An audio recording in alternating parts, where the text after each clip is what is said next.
Bonjour et bienvenue. 21e enseignement sur 44, Saint Thomas. La présence de Dieu.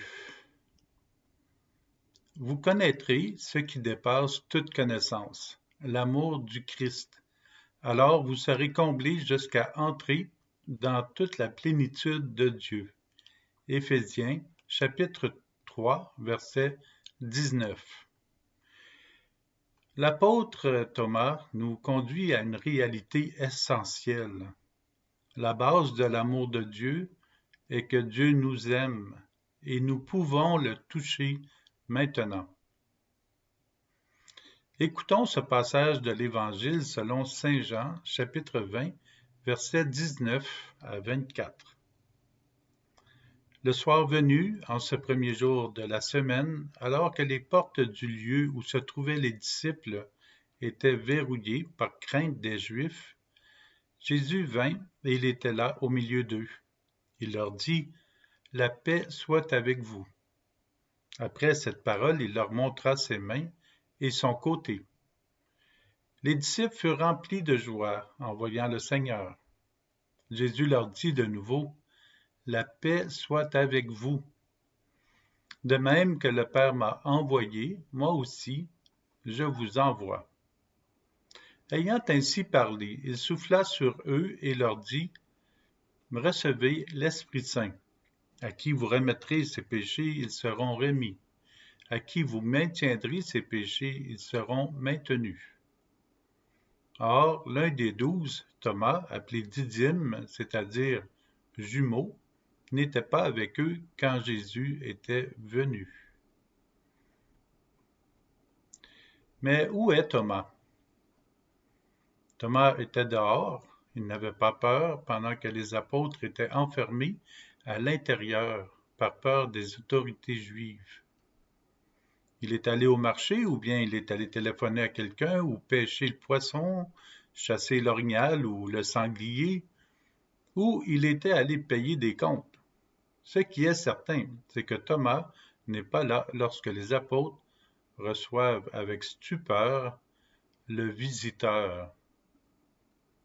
Ce visiteur, cet étranger que les apôtres n'ont pas reconnu immédiatement, puisqu'ils pensaient eux-mêmes qu'il était un fantôme, Jésus. Dans l'Évangile selon saint Luc, il est écrit « Saisis de frayeur et de crainte, les apôtres croyaient voir un esprit. » Luc chapitre 2, verset 37. À ce moment, les apôtres, sans Thomas, ne croient pas que ce personnage soit Jésus. Dans l'Évangile selon Jean, il est raconté que les portes sont verrouillées, dont Pierre et Jean s'y trouvent à l'intérieur. De ce qu'ils ont vu, de ce qu'ils ont connu, de ce qu'ils ont touché du Verbe de la vie, et dans lequel ils avaient mis tellement de confiance, Jésus, il est mort, quoique quelques personnes leur ont raconté qu'il est encore vivant. Pierre et Jean, avec l'insistance de Marie-Madeleine, sont même allés au tombeau pour constater que le tombeau est bien vide. Jésus apparaît donc aux apôtres, pendant que Thomas est à l'extérieur. Ils ne sont pas habitués aux apparitions de Jésus, mais il est au milieu d'eux. La paix soit avec vous. Jean chapitre 20, verset 19. Cela a dû faire du bien d'entendre la voix de Jésus dire « La paix soit avec vous ». Après cette parole, il leur montre ses mains et son côté. Les disciples sont remplis de joie en voyant le Seigneur. Jean chapitre 20, verset 20. Par la suite, Thomas les rejoint dans la chambre haute et voit les apôtres qui sont très différents du moment où il les avait laissés. Thomas se souvient aussi que les apôtres avaient verrouillé les portes du lieu où ils étaient, car ils avaient peur. Les apôtres lui disent « Nous avons vu le Seigneur ». Jean chapitre 20, verset 25. Thomas ne sait pas trop quoi en penser, il n'en revient pas. C'est très difficile à croire, puisque c'est presque impossible que Jésus soit de retour. Ce que les apôtres lui disent ressemble à une bonne histoire de pêche. Le poisson est toujours plus gros que ce que le pêcheur va raconter. Même si le pêcheur nous montre une photo, nous aurons des doutes. La photo est sûrement truquée. D'autant plus que le pêcheur qui raconte son histoire aura les yeux grands ouverts comme s'il avait vu un énorme poisson. Or, Thomas pense que les apôtres lui racontent une bonne histoire, qu'ils ont vu un fantôme. Ou bien ils se sont concertés pour lui jouer un tour, comme il arrive dans bien des groupes. Thomas est alors prudent. C'est difficile de croire des personnes des fois. Thomas pourrait bien leur dire « Ok les gars, votre blague est bonne. Montrez-moi votre poisson. Montrez votre agneau. Montrez-moi Jésus. Où l'avez-vous caché? » La réaction de Thomas nous permet d'être spectateurs d'une scène de discernement. Le discernement est souhaitable et nécessaire. Thomas devra voir de lui-même. L'important, c'est qu'il est en cheminement. D'un côté, il peut croire en partie ce qu'ils lui disent. De l'autre côté, il se garde une réserve devant leur très heureuse, trop heureuse réaction et les informations qu'il en reçoit. Il est ouvert, mais il est aussi chercheur. Thomas leur déclare « Si je ne vois pas dans ses mains la marque des clous, si je ne mets pas mon doigt dans la marque des clous, si je ne mets pas la main dans son côté, non, je ne croirai pas. » Jean chapitre 20, verset 25.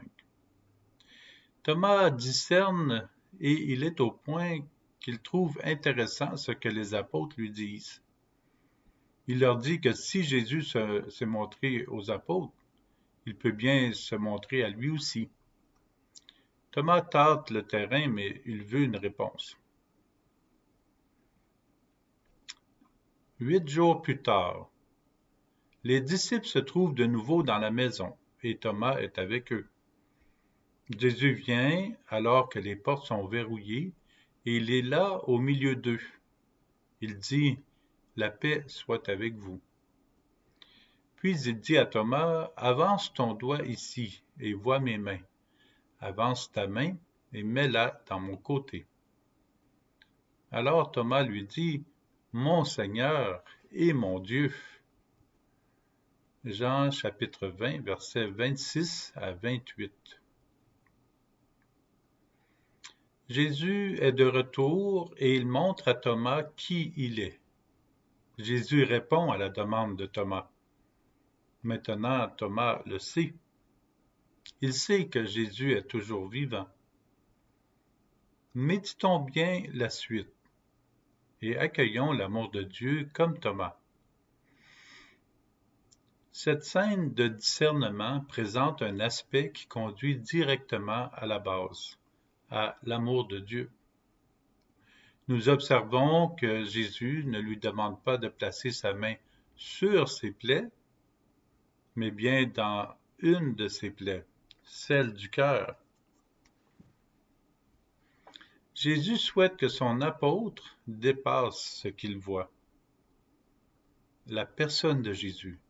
Il veut qu'il dépasse la chair et qu'il entre sa main dans son cœur. Il veut qu'il dépasse la personne de Jésus. C'est remarquable.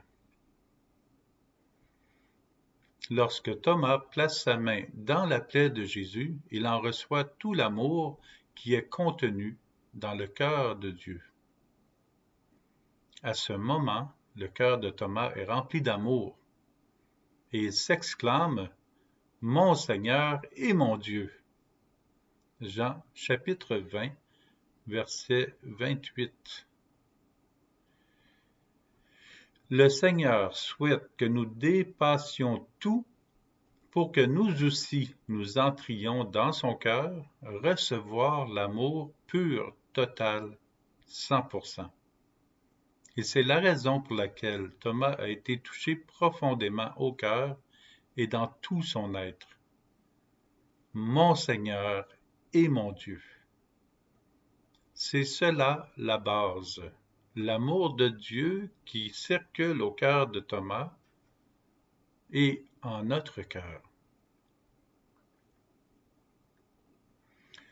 Lorsque nous vivons l'Eucharistie, nous ne voyons pas seulement le corps et le sang de Jésus de nos yeux de chair, mais de nos yeux d'âme, de l'esprit et du cœur.